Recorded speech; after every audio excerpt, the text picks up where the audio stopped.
Gaurko elkarrizketan, lehen aipatu den bezala, Jon Andueza idazlea dugu gurekin, Dan Badituriko liburu berria kaleratu du Elkar argitaletxearekin eta orkestera etorri da. Arratsaldeon, Jon. Arratsaldeon. Zer moduz? Ondo. Hemen, orkesteko prestez. Bai, hori, beti oso gustora etortzen naiz Nafarro aldera, eta deitu zenuten, ia animatuko nintzen, eta animatu naiz, amentsa gaude, bai, tertulian egiteko gogarekin, bai. Primeran. Eta hau zure 6. liburua da, ez? Bai, hasi da, bai. Eta zer aurkituko dugu bertan? Nik uste dut oraingo honetan oso abentura iluna atera zaidala, oso liburu beltza nolabait esateko. Eta zer aurkituko dugun, pixkat historia Bilbon kokatuta dago, abokatu bat da historia horretako protagonista nagusia, eta halako batean abokatu horri ailegatzen zaio kasu oso gogor bat defendatzeko momentua, eta erabakitzen du baietz, aurrera egingo duela kasu horrekin, eta momentu horretatik aurrera bizi guztia aldatuko zaio goitik bera, deskurrituko duelako izeberg baten punta besterik ez dela, eta hasieran heriotza bat leporatzen zioten gazte bati laguntzen hasi orduko konturatuko da ez dela heriotza bat, baizik eta gauza asko gertatu direla. Eta hortxe dago mamia, ez da nola aldatzen zaion bizimodua abokatu honi, apur bat gutxika bilu aldeko alde ilun eta gogor hori deskurritzen duen neurrian, ez? Holako zerbait gutxi gora bera. Bere bizitza pertsonalarekin... Bai, bere bizitza, protagonista nagusia esan dizut, bera da. Gertatzen dana, nolabait kasu bat defendatzen hasten den momentutik, ja beste protagonista batzuk ere sartzen dira jokuan, ez da?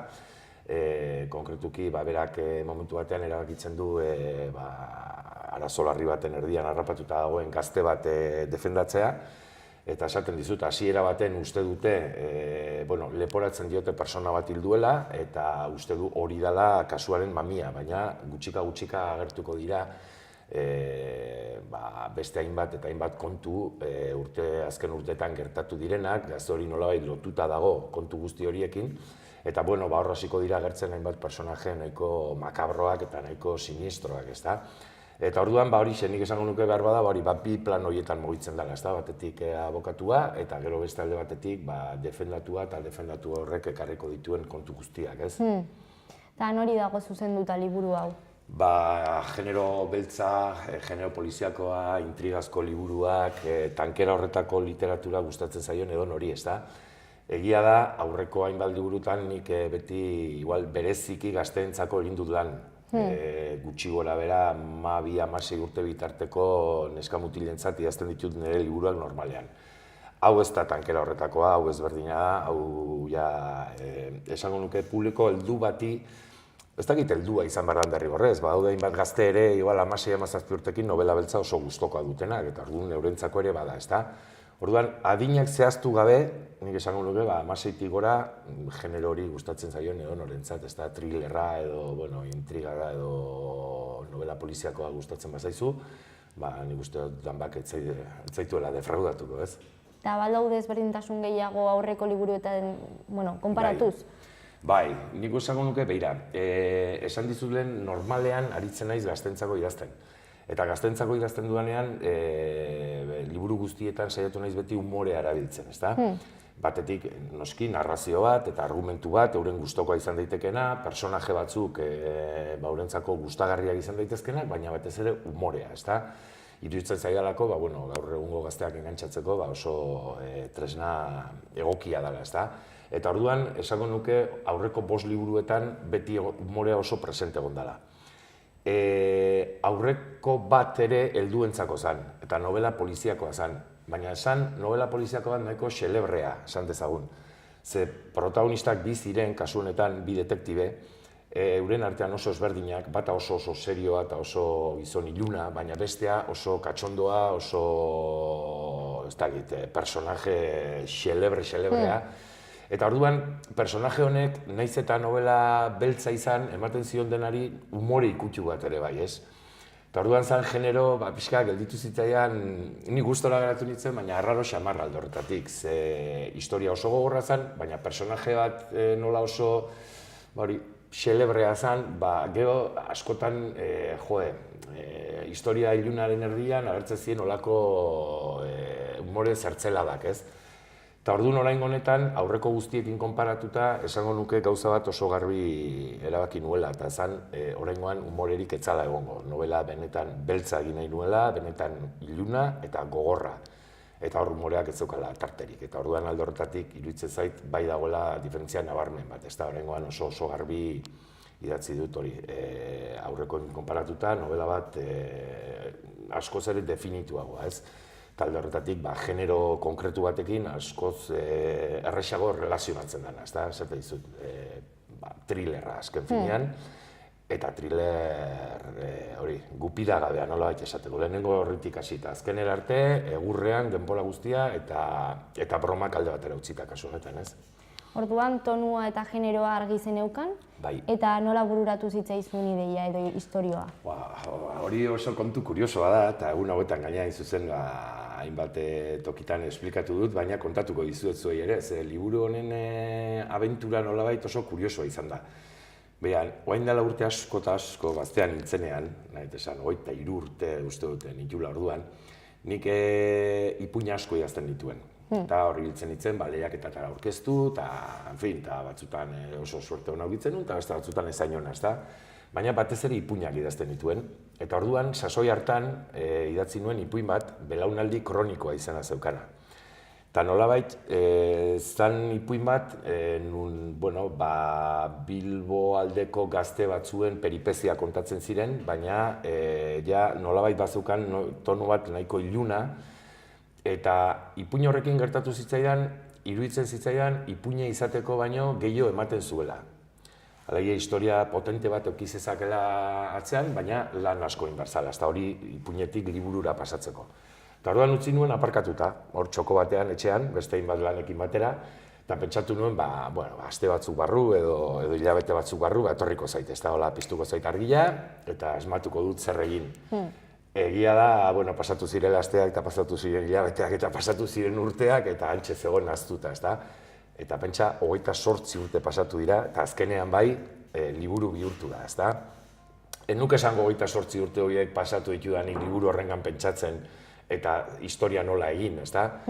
Baina bai garbi neukana zen, momentu horietan ez nuela asmatzen, eta ez neukan garbi zer egin, eta orduan hor segitzen aparkatuta, eta askotan beste liburu batzuk idazten dituen, ez da? Eta halako batean bai, etorri zen argia, orain dela urtebete edo gutxi gora gara, eta esan nuen, oantxe dokate nola ze salto egin, ez da? Kasu honetan, esaten dizut, ipuineko protagonistak gazte kuadrilla bateko partaideak ziren, eta ez nekin hori nola pasatu liburu bihurtzera.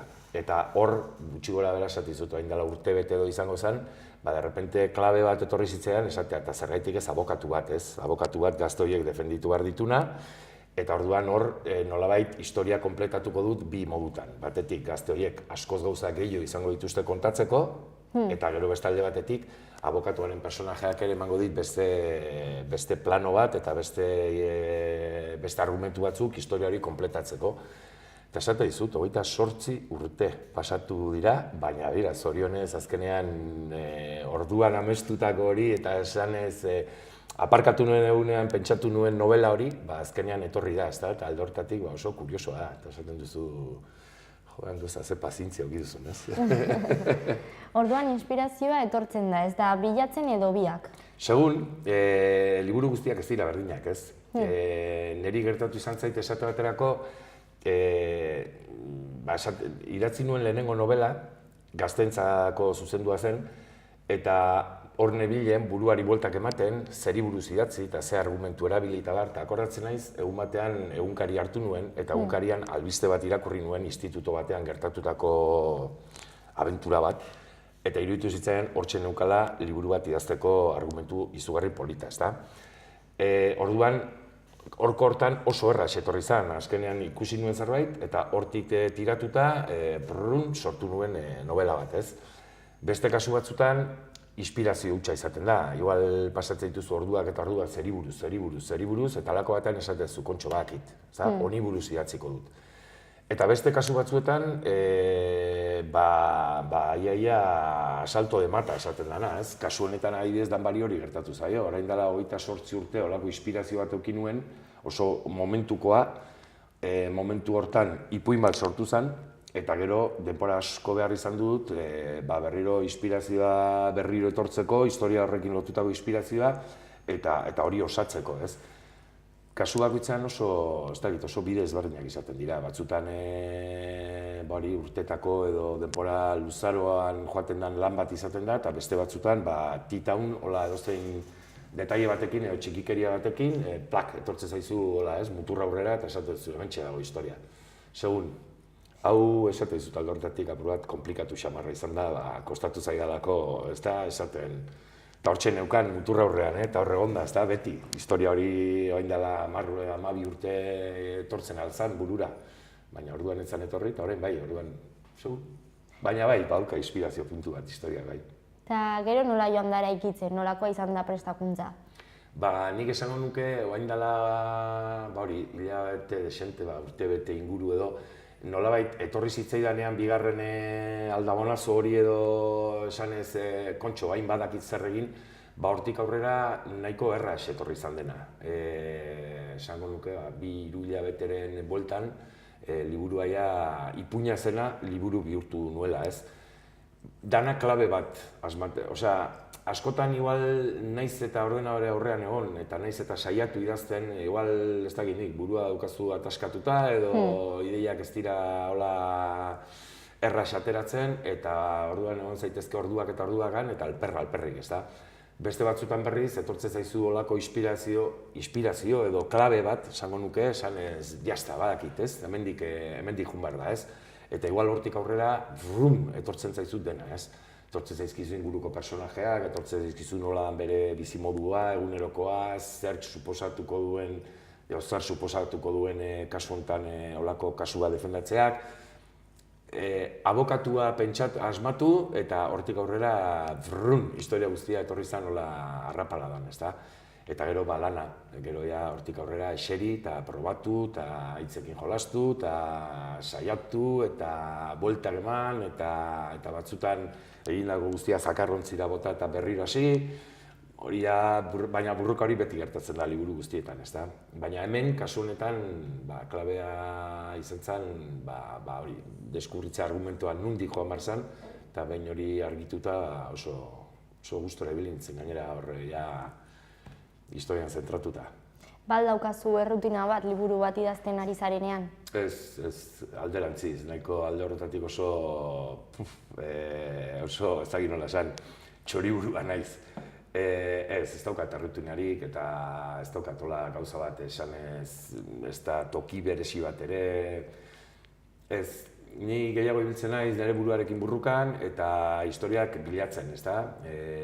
Aldala originalak edo kontatu gabiak edo zerbait aportatuko dutenak eta burruka ondina hori izaten da. Eta behin hori etortzen denean, gero esatu dizut, behar dezuko zabakarra da ordenadore bat hurbil eukitzea, ezpadan, egun ona baldin baukazu, ondo aprobetxatzeko, ez da? Eta ordenadorea ezpada, boligrafo bat eta papel batzuk, ez da? Dena ondo anotatzeko eta dena ondo apuntatzeko, baina rutinarik ez nuke esango, ibiltzen naiz oso segun naizeak nondik jotzen duen, ezta? Batzutan asko idazten dut, beste batzutan hilabetea pasatzen ditut ezarri idatzi gabe, segun. Aipatu duzu, gazteagoa zinenean ipuinak idazten zenituela eta ere, kazetaria zara, baina nola hasi zinen idazten? Gustatu egiten zitzaidanako. Akordatzen naiz ikastetxean, txikitako kontuak eta hola igual ez dauzka tainain buruan, ez da, baina esango nuke 14, 15, 16 urtekin batetik asko irakurtzen nuen, gustatzen zitzaidalako. Orduan egia da gehientxuen arderaz irakurtzen zala realidadea ere horrelakoa zalako, eta liburu zueneko porzentajea handi bat zure eskuetara iristen zinak erderaz zirelako. Baina irakurri asko, eta orduan oso ordu politia pasatu nituen liburu horiekin, eta abentura horiek, eta orduan beti pentsatzen nuen, egun batean gustatuko zilitzaiaken eri historiak sortzea, ez da? Eta, de hecho, idazle moduan, oantxe bili naiz azkeneko urteetan nola egurra ematen, baina bestela esango nuke bizitza guztia pasatu dela historia kontatzen, ez? Azkenean, telebistan lan egitea, zuek egiten duzuen bezala, historia kontatzea da, neurri batean. laburmetraiak eta dokumentalak egin izan ditut, eta kasu horretan ere, historia kontatzea da asuntoa. Beste modu batera, baina historia kontatu, eta jendearen gana iritsi. Eta azken urteetan egin dudana da, hori baina literaturan zehatuta, zentratuta, eta orduan liburuen bitartez historia kontatu. Baina nik esango nuke hori beti eduki izan dut gogoa eta bokazioa historia kontatzeko, gaztetatik. Orduan gertatzen dena, igual mundua oraindik arrotzagoa egiten zaizu, igual ez dauzko hainbeste rekurso, eta nire rekursoek justo ematen zuten ipuinak idazteko. 3-4 horri, 5 horriko ipuin bat egiten manun, iruditzen zitzaidan, hau da, zaina, ez? Eta pentsatzen nuen liburu bat egitea, zala, munduko gauzari zailena, ezta? Bueno, gero indela 5-6 urte hasi nintzen, lehenengoa egin nuen, seguruenik gehien ura kostatu zitzaidan, lehenengoa beti espeziala alako, eta ez dakizulako ondo ari zaren edo ez, eta jenteari gustatuko zaien edo ez, zuk planteatzen duzuna. Eta orduan hor bai, dudak egoten dira, eta, en fin, ez da gauza asko, eta orduan igual zailena hori izan zen. Baina behin igual muga hori gaindituta eta lehenengo liburua kaleratuta gero, erabaki nuenean historiak kontatzen jarraitzea, dana oso modu naturalean etorri da, esate dizut, azkenean telebista izan, laburmetraiak, dokumentalak, liburuak, nahi gustatzen zailana da hori, jenteari historia kontatzea. Dena den, lehenengo liburu horretatik orain arte nabaritu alduzu aldaketa edo bilakaera bat izan duzula? Ez dakit, egia esaten dizut, jente askok esaten du baina, eta segurenik hori idazle askori gertatuko zaigu oso estilo definitua daukadala, ez? Nola esan, nire liburu bat irakurtzen baldin baduzu eta beste liburu bat irakurtzen baldin baduzu, nahiz eta historia ezberdinak izan, baditu uste denek ezaugarri batzuk nolabait egilearekin oso lotuta daudenak, ez? Normalean saiatzen naiz beti oso ritmo azkarrean idazten, esango nuke nire liburuak alde horretatik jende askorentzako erraxak direla irakurtzen, gustagarriak direla, erraxak direlako, ez dira punta-puntako literatura, baina bai dira narrazio batzuk, badutenak beren zera, beren ertzak, beren kontuak, beren gauzak, eta esango nuke alde horretatik bilakaera askorik ez dut uste eukiduanik gaztentzako idatzi edo genero beltzean idatzi ezaugarri batzuk oso definitua gauzkat, eta kosta egite zait beste modu batera egitea gauzak, ez?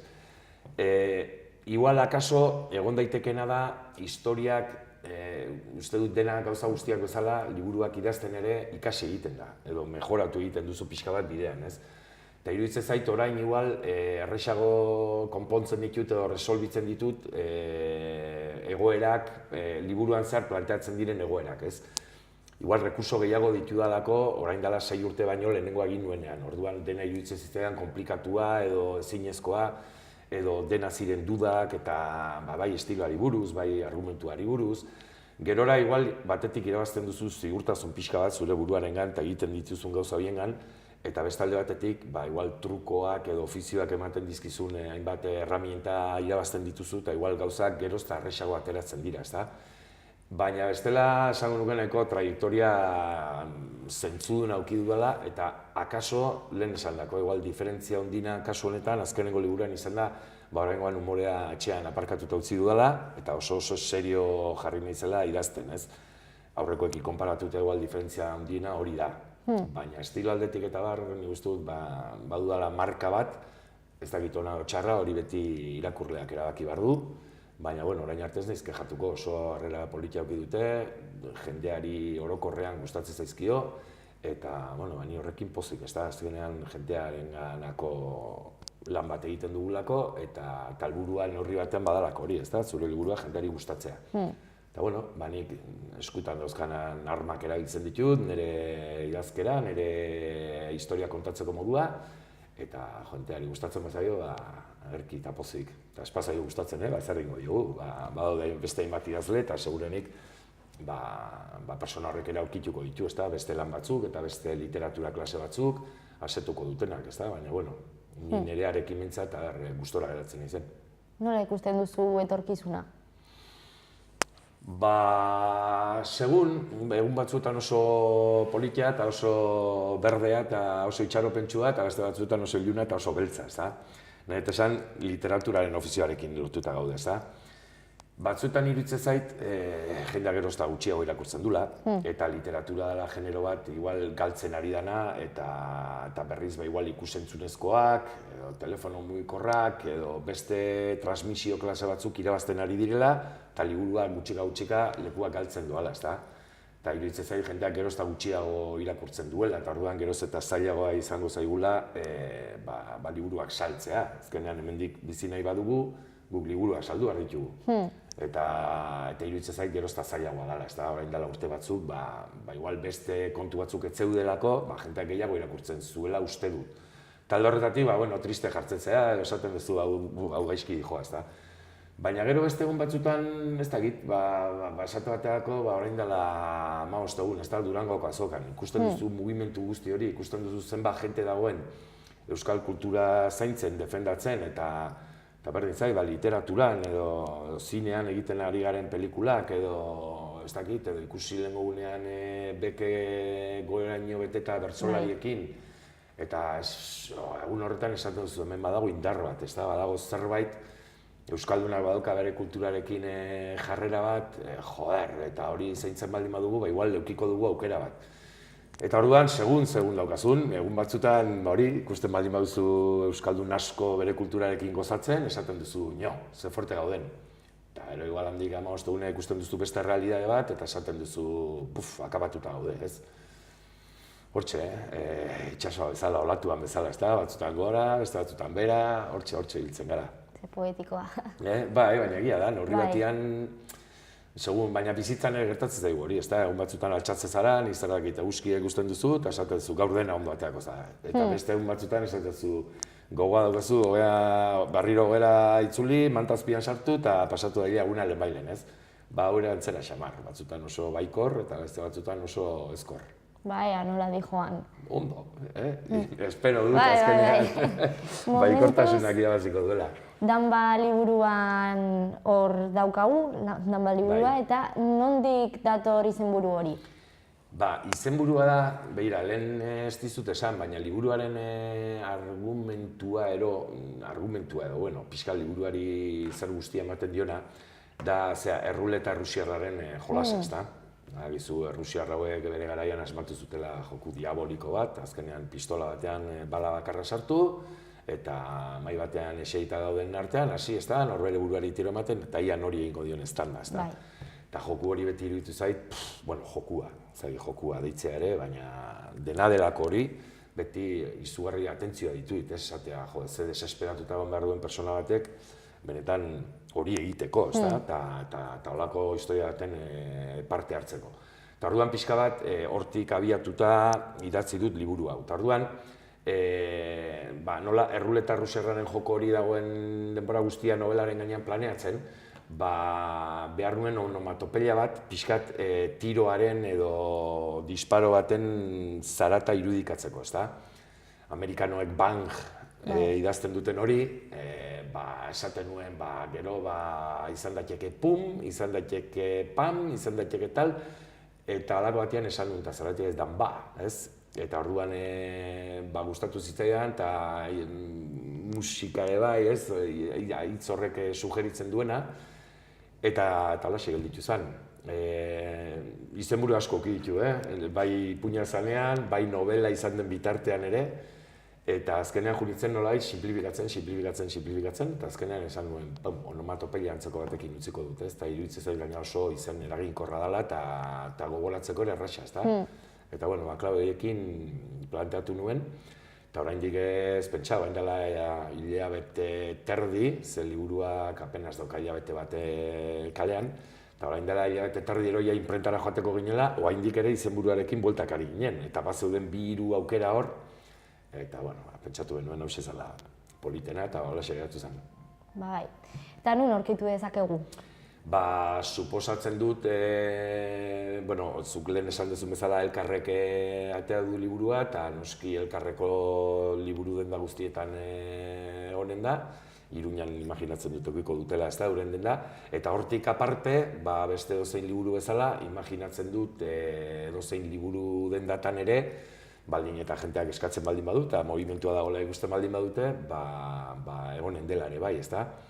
Gero noski dena ez da erostea, liburutegietan ere izanen dute, eta norbaitek ere, ez badauka oiturarik erosteko edo ez badauka aukerarik momentu honetan dirua beste zerbaitetarako behar baldin badu, animatzen bada liburutegira joan eskatuta irakurtzen ere, aukera hortxe dago, baina bestela, pentsatu nahi dut eintzat Euskal Herriko zein liburu dendetan hortxe gongo dela. Mami, esker, Jon. Bai, eskerrik asko zuen, nekin goratzagatik. Bilatuko dugu liburua. Ia gustatzen zaizuen, Eta kontatuko dira zuen. Bai, hurrengora arte. Oso ondo, eskerrik asko.